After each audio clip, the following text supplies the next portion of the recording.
when I step back and look at the big picture, I think that work is an inherently good thing. Now that doesn't completely agree. Now that doesn't mean it doesn't suck sometimes. It absolutely sucks a lot for a lot of people. But I think that work, like we're fundamentally created to work. And if we don't work, you find the people who don't have to work, they tend to be pretty unhappy, miserable people. Not always, but most of the time.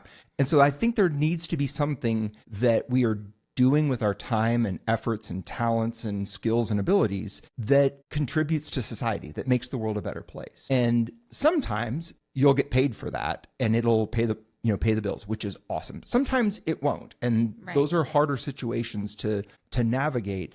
But I just think that so often we have just written off work as work sucks. I want to minimize my amount of time and effort there and maximize the amount of money with the minimum time and effort. And I just don't think that's a good way to spend a third of your life, because the reality is you're going to spend about a third of your life working, about a third of your life sleeping, and then a third of your life doing everything else. And if a third of your life sucks, that's just not a good place to, that's not a good assumption. I want to challenge that assumption and say, I don't think a third of your life has to suck.